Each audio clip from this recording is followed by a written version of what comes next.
All right, welcome everybody to today, Monday the 22nd. Make sure when you get your notes today that they get dated for the date. Make sure if you've started this video and you've not gotten the company fill-in notes from the sub, make sure she's handing those out. As I talked about on Friday in class, we are starting Unit 6. Remember, Unit 6 is Chapter 9 in your textbook, so your notes today might reference Lesson 9.1. I think the online textbook referenced 9.1, 9.3. Those are the sections I pulled problems from. We do have a new set of IXL skills that have been assigned. Those will be due this Friday. Okay, things I want to go over with you and emphasize as I talked about on Friday. As we begin this unit, we will do a no calculator portion of Unit 6. So our quiz over this topic, assuming no weather delays, cancellation, is scheduled for Monday, January 29th. That's next Monday. And we will have a no calculator quiz. So if you go home tonight and you're like, oh, well, I'll just use my calculator, you need to know that when we take this quiz, when we're doing these things in class, you will not have access to one. After Monday the 29th, we will be using calculators for the rest of this unit and all units after this, and so you'll be able to use those. So I'm just encouraging you to be honest and be trustworthy, and even though you might think, oh, it'd be easier to use a calculator on this one, be willing to not do that, okay?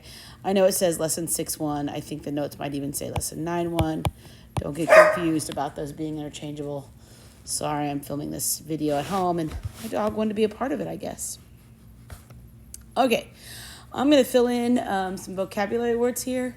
I want you to read over these as you fill them in. So I'm going to put them all on here. I want you to fill them in and then play the video and listen to me read them out loud to you so you can hear me discuss them a little bit. So pause the video. And don't play it until you have them all filled in. Okay, so this unit is going to begin by us looking at square roots and perfect squares. A square root of a number is when a number is multiplied by itself equals a given number. So if we think about the number 16, the number 16 is made by taking 4 times 4. The number 25 is made by taking 5 times 5. These numbers that are building up 16 and building up, I like to think about them being below because roots are below the ground, are what we call square roots. 4 is the root, 5 is the root. Every number has a positive and a negative. So besides 4 times 4, we could have negative 4 and negative 4, or negative 5 and negative 5. The only exception to this rule is 0.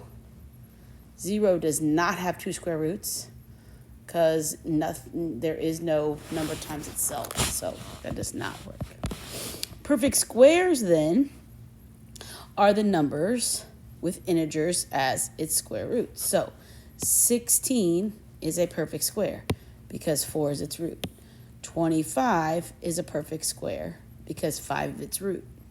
And so square roots and perfect squares go together. You really can't talk about one without the other. Okay, we've talked about squaring numbers, but when we want to talk about perfect square numbers and square roots, they go together. And that's one of the important words here. They're opposites. And so by the end of this unit, we're going to have equations like x squared equals 49. And we're going to say, how do I undo x squared? Well, we do its inverse. The square root of x squared would be x, and we would take the square root of 49, which would be 7. Okay, that leads me to that symbol that I'm using there called the radical symbol. This is the radical symbol. What it looks like, it sort of looks like a division sign, but it has this little leg on it. That's called a radical symbol. And then the number under the radical sign, so whatever this value is, I put an X there for now, but in this one, 16 is the radicand, 16 is the radicand, 16 is the radicand. And here's some information on how to read those. If you just see that symbol by itself, it's referencing the positive square root. If you see a negative in front of it, That means I want the negative root, so the -4 and the -4. And then finally, if it has this little plus and minus, that means I want both of them.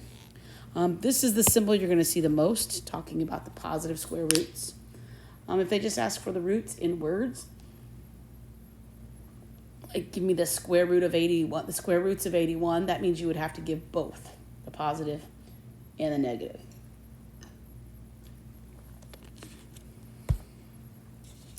So right there underneath this set of vocab, you have a place to list the first perfect squares. I'm listing mine vertically. You're going to list yours horizontally, but you're going to want to list 1 square and say that's 1. And 2 squared, write it above it, equals 4. And 3 squared is 9. 4 squared, 16. 5 squared, 25. 6 squared, 36. 7 squared, 49. 8 squared, 64. 9 squared, 81. 10 squared is 100. 11 squared, 121. 12 squared, 144.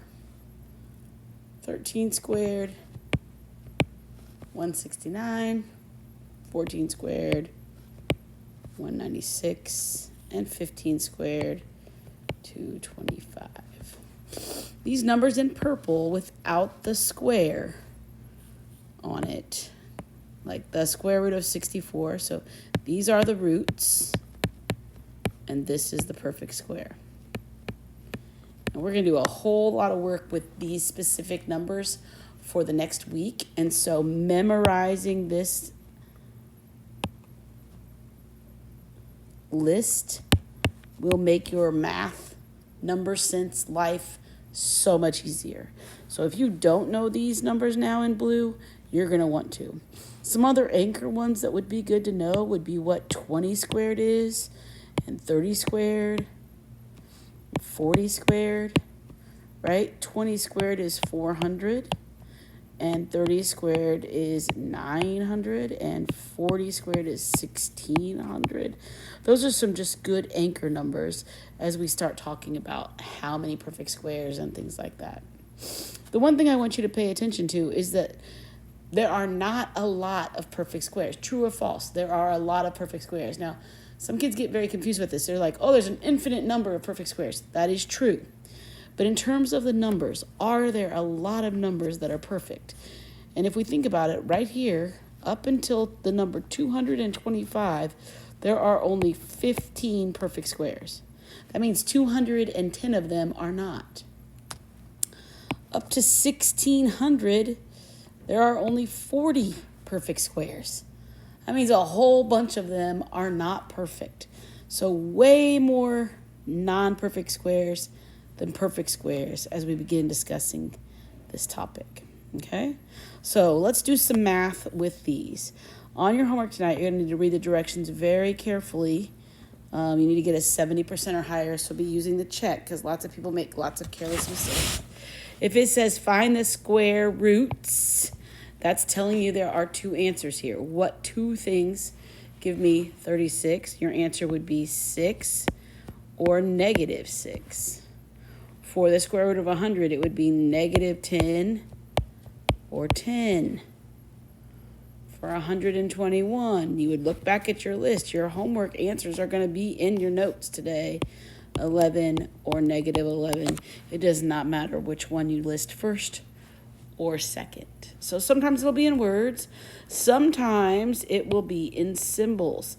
Find the square root or roots. That's because there is a possibility that you might be asked for both of them or just one of them. In example 4, it's the opposite of the square root of 196.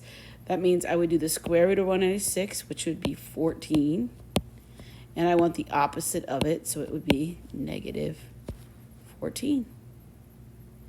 In number 5, you have this plus or minus. That means your answer is going to be the positive and the negative. And whenever you have a square root of a fraction like this, You can try to divide it. That would be a really ugly decimal. Or you can think of it as the square root of 9 over the square root of 16. And both of those are perfect squares. Square root of 9 would be 3. Square root of 16 would be 4. So my final answer would be plus or minus 3/4. Put a star by number 6. Lots of kids really struggle with this one. When you have a decimal here and you need to figure this out, I always say think about what this would be without a decimal. It would be the square root of 49. So most kids can get to the fact that it's 7. The problem is it's not 7. If I take 7 times 7, I get 49. So then I get a lot of kids who want to put 0.07, and that's wrong as well, because if I take 0.07 times 0.07, I would move my decimal in 4 places. And in this problem, I only want my decimal in 2 places. So my final answer would be 7, and I would need my decimal 1 place in my answer so that when I multiply them together, 0.07 times 0.07, I would get square root of 49. And last but not least, number 7. This one's got a good trick in it. A lot of kids immediately are like, 64, square root of 64 is 8. But when I write the problem like this, 75 squared, most of you have no idea what 75 squared is, and then square root, it's helpful to remember what I said at the very beginning of the notes. These two things are what we call inverses. And when they're inverses, that means whatever number is under there would be my answer. So if I gave you the square root of 82 and then I squared it, square root of 82 is not perfect. Not a perfect square, not in our list. I have no idea what it is. But if I'm going to take the square root of it and then I'm going to square it, because these two things are opposite, the square root of 82 squared or 82 squared square root, both would be 82. So whenever you have both symbols, a square root and a square, in the same problem, your answer is going to be whatever number is in the radicand. All right, simplifying expressions. This is where we've got to think back to PEMDAS and understand how to handle where you put them. A square root, when you get to algebra, you will realize that a square root can be written with a power, x to the 1/2. And since it can be written with a power, that means when you are doing problems with order of operations, any square root problems fall under the exponent label.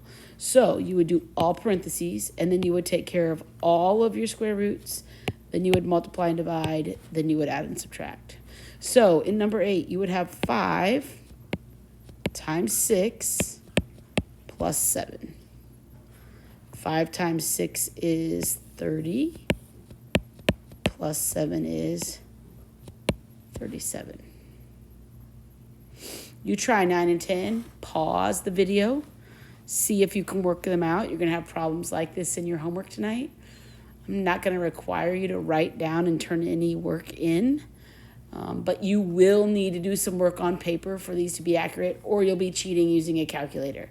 No way to do these without keeping track of some of the intermediate steps in there. When you have number 9 and number 10 done, go ahead and unpause this and see how you did. Right, to tackle number 9, I would need to figure out what this number is. So earlier I said you could split it up if that would help. That does not help.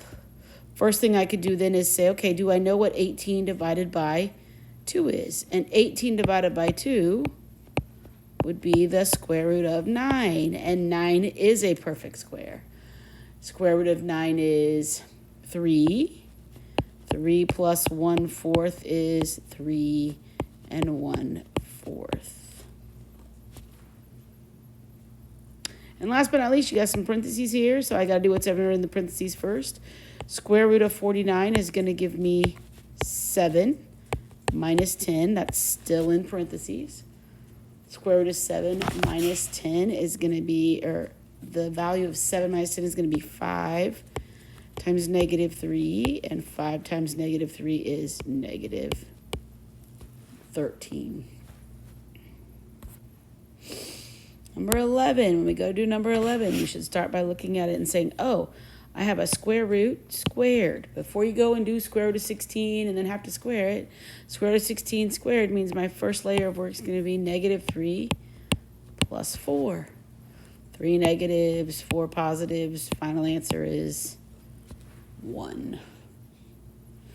And number 12. Go ahead with number 12 there. And pause the video and restart it when you are ready. 2 radical 49 would be 2 times 7 minus 4 times 5. Got to do your multiplying before you do subtract. 14 minus 20, negative 6.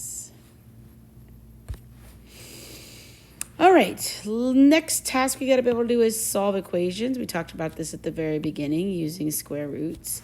If I have k squared, that means you basically have k times k equal to 121, and you're trying to answer what would this k be? What would one of those be? What would that root be? The inverse of squaring k would be to square root k. That would just give me the k value, but what I do to one side, I have to do to the other. We've had that discussion. If you do it to one side, as long as you do it to the other, all is well. Square root of 121, back to the list we made at the beginning of the notes, is going to be 11. Now, if you are solving an equation, k could be 11 or k could be negative 11 because I'm squaring the root. This is saying what number times itself would give me 121. In 14, you have a multiply and you have an exponent. Which should you get rid of first? You should be doing order of operations backwards. So your work should be 7n squared equals 175. You should divide both sides by 7. And once I divide both sides by 7, I would have n squared 175 divided by 7. That's going to go in there twice if you're not sure what it is. 175 divided by 7. 2 times is 14. That's going to give me n squared is 25. If something squared is 25, what would n have to be? What are the roots of n squared? It's going to be plus 5 and minus 5, both sets. And in example 15, we have 3 operations happening. We have subtraction, we have multiplication, and we have an exponent, right? And if I was doing this problem, I would do this first, and I would do this second, and I would do this third. But since I'm undoing the problem, I'm going to do the subtraction first to undo. I'm going to undo the multiplication second, and I'm going to undo the exponent third. So I'm going to start by adding 6 to both sides, which would leave me with 196 equals 4b squared. And then I would undo the multiplication by dividing both sides by 4. 196 divided by 4. 4 goes into 19 4 times. That's 16. And 4 goes into 36 9 times. So you're left with b squared equals 49. And then the last question is, what could b be to give me 49? So you think, what's the roots of 49? B could be 7 or negative 7. Okay, last new topic, and then we'll do some application. This is the bottom of the page, and I switched the order up on your paper notes in case I ran out of time in class. Since I'm doing some video, not going to run out of time, but I still wanted in this order. A cube root is exactly like a square root, sort of. That sounded weird. Exactly, sort of. A cube root is of a number p, is a number whose cube is equal to p. So a cube root of p is the solution of this. This is how you write cube roots. Looks like a square root sign, except you put a 3 in there. You will find eventually we will have 4th roots and 5th roots and 6th roots. If it's used to represent a cube root. A perfect cube is a number that can be written as a cube of an integer. So just like we have perfect squares, we have perfect cubes. We don't have as many perfect cubes. But basically, it's saying what number, if I have this, and whatever this number is, I want to get a number times itself instead of twice, 3 times, because cube means 3. And so this is easier to do if you know the first 3 perfect cubes. Now, unlike the perfect squares where I wanted you to know 15 of them, I think you're going to be great in this class if you know at least the first 5 perfect cubes. So let's start with the first one. 1 cubed would be a perfect cube. And what is 1 times 1 times 1? Would be 1. So the first perfect cube is 1. First perfect square is 1. So 1 is a perfect square and a perfect cube, but it's also kind of a wimpy one because it's so simple. Let's look at 2 cubed. This one comes up a lot. That would be 2 times 2 times 2, which would be 8. Okay, so when we start talking about the cube root, it would look like this, cube root of 8.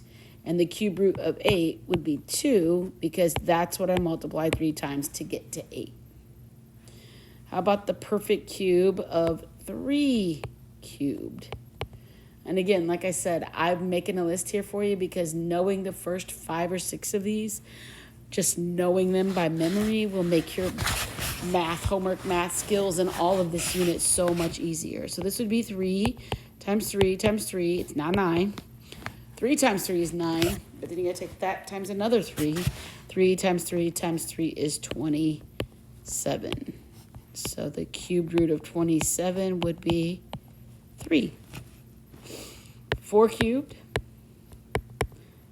4 times 4 times 4, which is 64.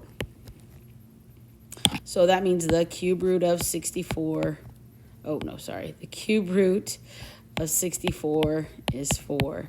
4, or 64, is another number like 1. 64 is a very special one because 64 is both a perfect square, square root of 8, the square root is 8, and a perfect cube. Right? And so the cube root of 64 is 4. So keep that in mind that 64 is a very special one. 5 cubed is 5 times 5 times 5, 125. Cube root of 125 would be 5. Okay, so these are the first 5 perfect cubes. Just like we talked about, are there a lot of perfect cubes? Well, yes, there's an infinite. They go on forever. But in terms of the number of numbers, from 1 to 25, there are only 5 perfect cubes. Not very many, even less than the perfect squares. If you have these memorized, you'll be fine. If you get another bigger number that you're trying to figure out, you'd have some references. Make sure you know what 10 cubed is. We've talked about that one in other places, but 10 cubed would be 1,000. So the cube root of 1,000 would be 10. So from 1 to 1,000, there's only 10 of those that could be possible answers. Oh, I didn't know I had a whole... I had to find the first 10 perfect cubes. Okay, so it was 1 and, 1 and 8, 27, and 64, and 125, and then I said 1,000. That was 10. So we just need 6, 7, 8, and 9. So 6 cubed, 7 cubed, 8 cubed, 9 cubed. I did not realize I had a list spot for the first 10 of them. I really feel like the first 5 is probably plenty. But just in case, you have them on your notes to help you tonight in case they come up in your homework. You can see them there. 6 cubed is going to be 6 times 6 times 6, which is going to be 216. 7 times 7 times 7 is 343. 8 cubed is 8 times 8 times 8, which is 512. And 9 cubed is 9 times 9 times 9, which is 729. Okay, so again, these 10 numbers, and again, I'm not sure you really need to memorize these. I would know these 5 for sure, and this one obviously, and then I would make some decisions if I had to figure out some based off of that info right there. Okay. Last thing we need to be able to do is we need to apply some things to some real life application type problems. I don't know if you've ever seen a crop circle, heard of anything about a crop circle, but a crop circle is a picture within a set of crops. It says the area of the crop circle is 43,200 square feet. So the area of this. What is the radius of the crop circle? Use pi to be 3.14. Well, in order to do this, you got to remember the area of a circle. A equals pi r squared. And then you got to plug some numbers in based off of that. So, I already got blue out there. Let's do this. So 43, the area is, that means 43,200 would go in for A. And for pi, you put in 3 r squared. How would I solve this from here? When you're, this is where you're saying, Ms. Kearns, can we please use a calculator? Doing a little bit of long division. Won't hurt us too bad. Gonna divide by 3. Pause the video. Divide that by 3. 3 goes in there once, and that's 3. 3 goes into 13 4 times, and that's 12. Bringing down my 2. 3 goes into 12 4 times, so there's 144. I got to fill in these zeros here. So when I divide that by 3 and that side by 3, I'm going to get 14,400 equals r squared. Now you might be saying, I have no clue what 14,400 is. These numbers are too big. But if you were to actually cover these up, would you all agree that that's just 144 and you should all know the square root of 144? That's in your list. That part's 12. And I need 2 zeros. I don't put 2 zeros in my answer. I only put 1 so that when I square it, I get to 120 feet would be the distance from the center of this circle to the edge to give me that area of that crop circle. Okay? So today you are going to begin working on your Big Ideas online assignment. It says lesson 9193. That's because that's from the chapter in the book, and we're still in unit 6. And we're not going to call this homework. We're going to call it assignment number. And I am filming this at home without my computer in front of me. I think it's assignment 73. But don't quote me on that. You can look in your Canvas. You're going to submit your score to Canvas. And if you look in Canvas right now, it will tell you under the module for the week what the assignment number is. Again, I think it's 73. But I could be wrong. I hope you kept up with us. Anything you need to slow down, go back over. You could have. I'll be back tomorrow and we can chat about that.